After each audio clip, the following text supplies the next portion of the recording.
Caitlin Clark out for the remainder of the 2025 season, something we all think we knew was coming after what Stephanie White said earlier today. We couldn't be too sure until we see it for ourselves. And with this announcement from the GOAT's mouth herself, Caitlin Clark won't be returning this season. The entire sports world just went silent. One moment, Caitlin Clark was the unstoppable force rewriting the future of basketball. The next, a single chilling statement hit the airwaves and the hype train didn't just slow down, it completely derailed. Fans are now caught in a dizzying spiral of disbelief and dread because the one thing everyone thought was impossible just happened. The Caitlin Clark era might already be over before it ever truly began. Surprising at this point, but still incredibly disappointing. Caitlin Clark officially done for the 2025 WNBA season, as she and the Fever announced on social media. The Fever and Clark saying that she tried to get back on the floor. It appears that she just ran out of time, not able to get enough confidence back in her body as the season wraps up and the playoffs are likely about to begin for Indiana. I mean, it's a gut punch that basically encompasses an entire season. We're now staring down a reality no one wanted to imagine. The woman who sold out arenas and turned the WNBA into must-see TV is sidelined, not for a game, but for the foreseeable future. The official report talks about a long, grueling recovery, but insiders are whispering something far more terrifying, that we may have already seen the best she will ever be. All the records, the logo threes, and the swagger that captivated a nation now feel like a distant memory, replaced by the cold, sterile language of a medical diagnosis that reads like a career-ending death sentence. Statement saying this: I had hoped to share a better update, but I will not be returning to play this season. I spent hours in the gym every day with the singular goal of getting back out there. Disappointed isn't a big enough word to describe how I am feeling. I want to thank everyone who had my back through all the uncertainty. This has been incredibly frustrating, but even in the bad, there is good. The way the fans continue to show up for me and for the Fever brought me so much joy and important perspective. I am so proud of how this team has only gotten stronger through adversity this year. Now it's time to close out the season and claim our spot in the play. Inside the Indiana Fever's locker room, the atmosphere turned toxic almost overnight. The energy she brought is gone, replaced by a thick, suffocating silence. Teammates who once fed off her confidence now look lost, unsure how to move forward. The coach's press conferences have become a masterclass in deflection, offering empty platitudes about next woman up, but his eyes betray the panic. He knows, just like everyone else, that you don't just replace a messiah. The team isn't just missing its star player, it's missing its soul. Have lost so many players to injury, but obviously none bigger than Clark. And there was such a weight for this second season after her magnificent rookie season. And then, you know, the anticipation of her possibly coming back, only for that not to happen, takes a lot of air out of the room, obviously takes a lot of energy out of the fans, and is a devastating blow for not just the Fever and the WNBA. But the good news is her career is not over. But, you know, it's a tough blow when it all comes crashing down like that. And, you know, ever since Stephanie White's... Of course, the vultures are already circling. The same critics who whispered she was too fragile for the Pro League are now screaming, "I told you so." Social media has become a cesspool of armchair doctors and cynical hot takes, with trolls gleefully predicting the end of her career. For them, her injury isn't a tragedy, it's validation. It's the proof they needed that the hype was unsustainable and that she was never built to last in a league full of predators. The cruelty is staggering, but it's the dark side of a meteoric rise that many were secretly waiting to see collapse. All right, so now, I don't know who asked the question. The young lady, shout out to you. She said, hey, are you guys gonna make an announcement? Like that, I appreciate you at least. You didn't say it as blunt as I would have, but you said it. You asked the question. Hey, because now she's saying, yeah, you know, the plan on this West Coast trip was to evaluate. How you gonna evaluate her if she never had contact? What's the evaluation? She's been able to shoot jump shots. She's been able to run up and down the court by herself with nobody touching her. What was there to evaluate?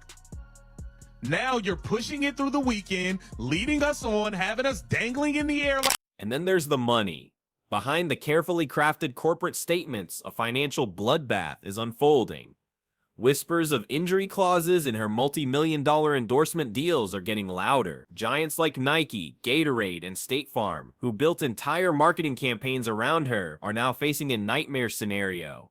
Their golden goose is grounded, maybe for good. The empire she was building, the jerseys, the shoe lines, the commercials, is now on the verge of turning to dust. A brutal reminder that in sports, your value is only as good as your last healthy season. Well, there you have it, folks. My hot take from earlier this year, all of a sudden, not so hot. Caitlin Clark announced that she's going to be out for the rest of the season.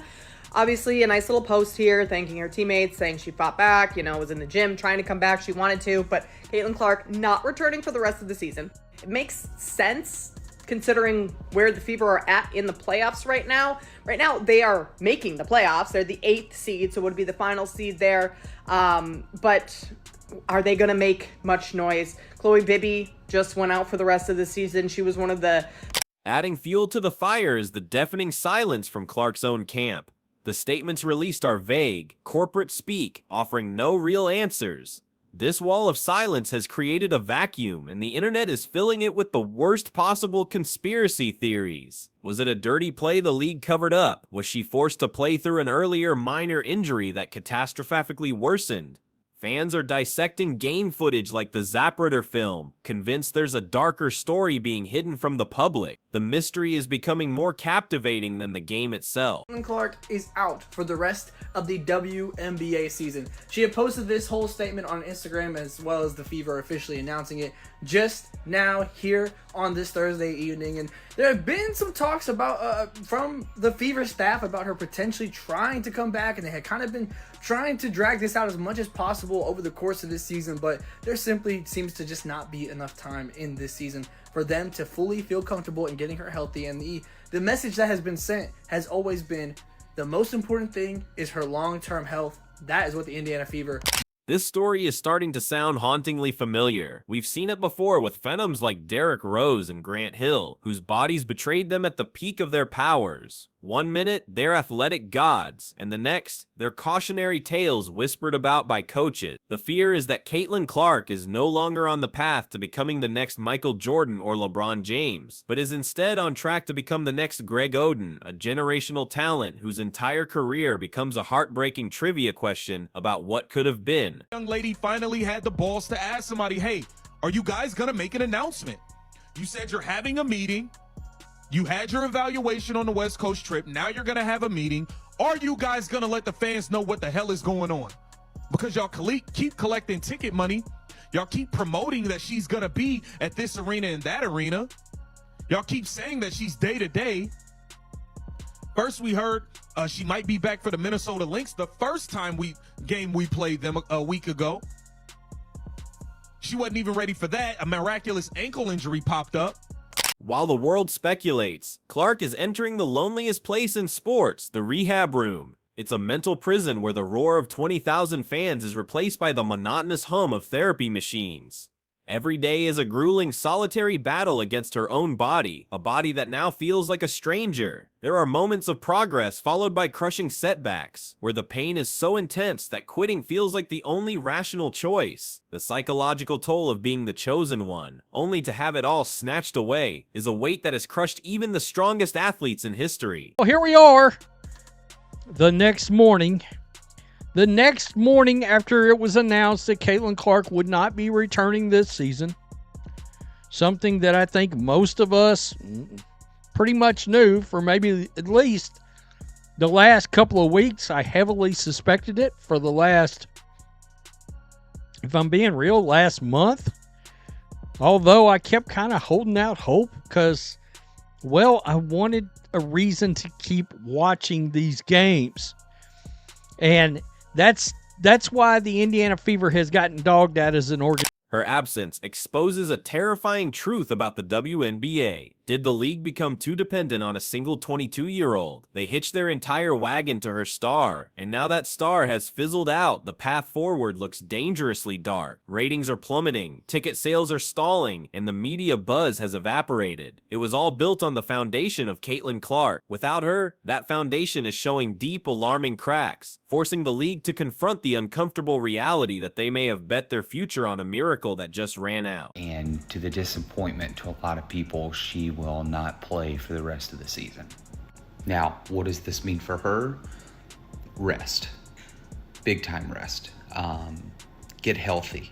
That's the number one thing. When you miss a full season, it's tough to come back and not be rusty. So I think a lot of the off season is going to be spent rehabbing her legs, getting stronger, and just working towards getting back to 2026 so that she can be healthy and take on the full season. Meanwhile, her rivals are watching. Publicly, they offer thoughts and prayers, but privately, the game has changed. The throne is now empty. Players who were living in her shadow now see a once-in-a-lifetime opportunity to seize the spotlight for themselves. The competitive balance has been reset, and the race to become the new face of the league is on.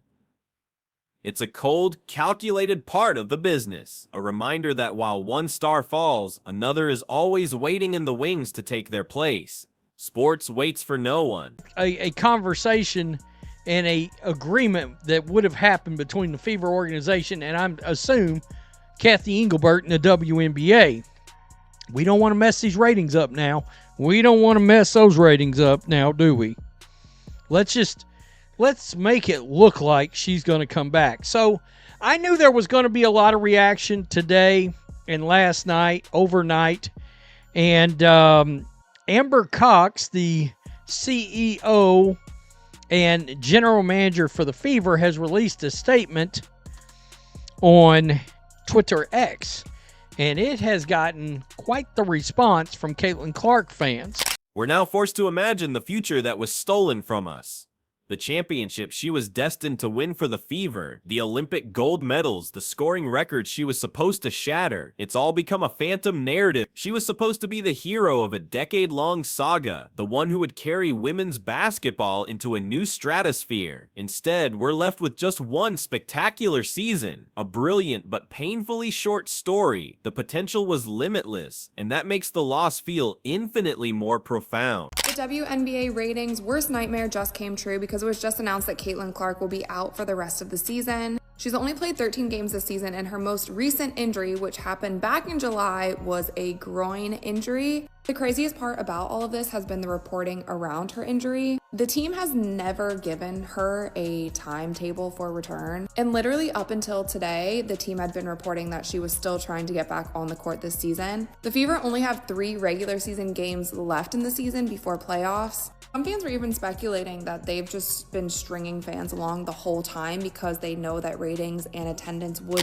This is where her legacy now hangs in the balance. If she never returns to form, how will she be remembered?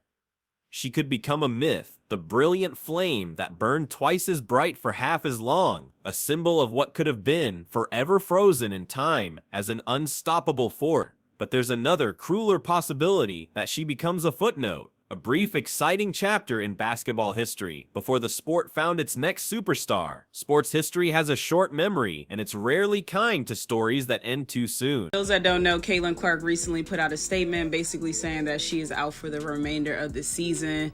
Sad news for the basketball world. Avid WNBA fans know that Caitlin Clark has been sidelined for weeks, actually months, due to her growing injury. Has been putting a lot of work in, rehabbing, trying to get back onto the court. And some people had high hopes that she would make it back in time for the playoffs because right now the Fever sit at the 8th spot. Not sure if they'll be able to keep the 8th spot and get into the playoffs, but a lot of people had high hopes that she would make it back in time for the playoffs. I'm personally glad that the Indiana Fever and Caitlin Clark decided to just rest her for the rest of the season and just shut it down.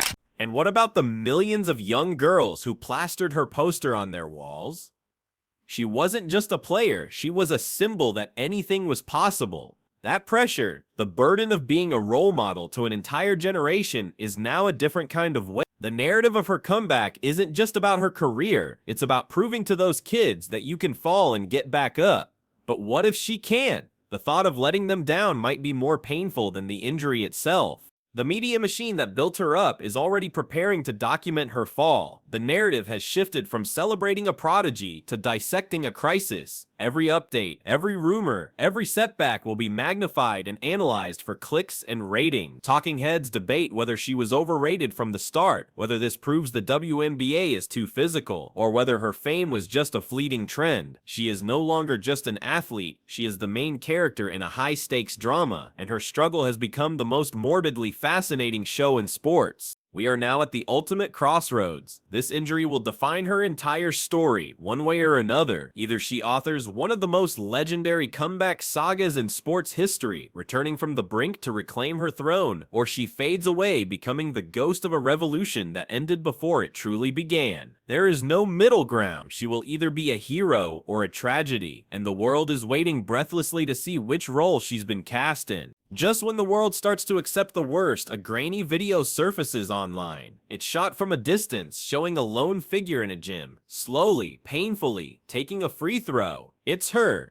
Is it a sign of progress, a glimmer of hope that the comeback has begun? Or is it a false dawn, a cruel tease for a fan base, desperate for any good news? This tiny, ambiguous clip reignites the debate, a small spark in the darkness that could either light the way forward or burn out just as quickly, leaving everyone more lost than before. So the real question isn't just about a knee or an ankle, it's about a legacy hanging in the balance. Has the final chapter of Caitlin Clark's story already been written? Or is this just the dark, agonizing climax before a triumphant return? Her future is the biggest question mark in sports, a cliffhanger that has left millions holding their breath. Because whether she rises from the ashes or is consumed by them, one thing is absolutely certain: the world simply can't and won't look away.